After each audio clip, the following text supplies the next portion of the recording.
નમસ્કાર મિત્રો, કડી શહેરની અંદર આપનું હાર્દિક સ્વાગત છે। હું જિગ્નેશ ગોસ્વામી આજે ઊભો છું કડી અને દેત્રોજની કેનાલ ઉપર। આપણે સૌ દર વખતે બૂમો પાડતા હોઈએ છીએ કે આપણી આજુબાજુમાં સ્વચ્છતા રાખવી અને આપણી આજુબાજુમાં જાળવણી રાખવી, પણ મારે તમને કેટલીક એક વાત કરવી છે અને મારે તમને બતાવવું છે। જરા આ બાજુ તમે જુઓ કે આપણે આપણા સ્વાર્થ માટે આપણે પૂજા કરેલી વસ્તુ હોય અથવા ચડાવો હોય અને આપણે ગમે ત્યાં ફેંકતા હોઈએ છીએ, ગમે ત્યાં કચરો કરતા હોઈએ છીએ। તો આ ભગવાન માતાજીને ચડેલા ફૂલ હાર છે ત્યાં એના લોકોએ કેનાલની ઉપર ફેંકેલા છે। આ ફૂલની કોથળી છે એટલે આ પ્લાસ્ટિક ઢોરા ખાય અને આ કચરો પાણીમાં જાય એટલે પાણીનો બગાડ થાય। તમને બતાવું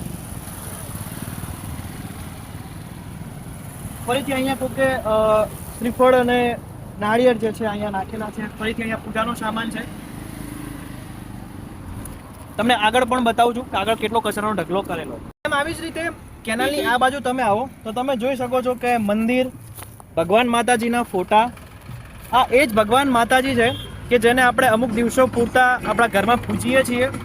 જેમ કે દશામાના વ્રત હોય તો દશામાની મૂર્તિઓ લાવીએ છીએ, ગણપતિ હોય તો આપણે ગણપતિ લાવીએ છીએ, અને આપણો સ્વાર્થ પતે એટલે આપણે કેનાલમાં અથવા કેનાલની ધાર ઉપર આપણે એને ઘા કરી દઈએ છીએ।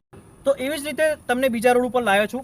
સુજાતપુરા કેનાલ છે અહીંયા, અને સુજાતપુરા કેનાલની આ બાજુ તમે જોઈ શકો છો કે માતાજીના જે ગરબા છે અહીંયા ફેંકેલા છે, મંદિર એમને એમ પડ્યા છે, અને જોઈને બહુ દયા આવે છે કે માતાજીની મૂર્તિ પણ અહીંયા ફેંકેલી પડી છે।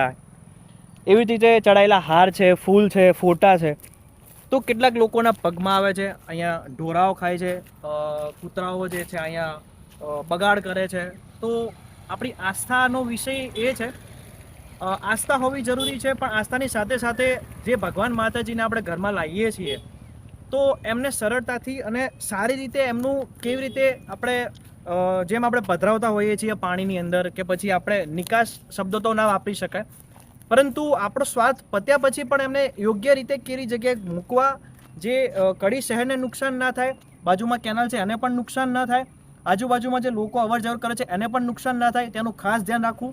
અને આપણા સ્વાર્થ માટે આપણને ગમે એવું કરી દઈએ, ઘરને ચોખ્ખું કરી દઈએ, પણ ઘરની બહાર આપણે શું હાલત કરીએ છીએ એનું પણ ધ્યાન રાખવાની જરૂર છે। સરકાર તમને બધી સુવિધા આપે છે, પણ શરૂઆત તમારે કરવાની જરૂર છે। ત્યાં સુધી જય હિન્દ, જય ભારત।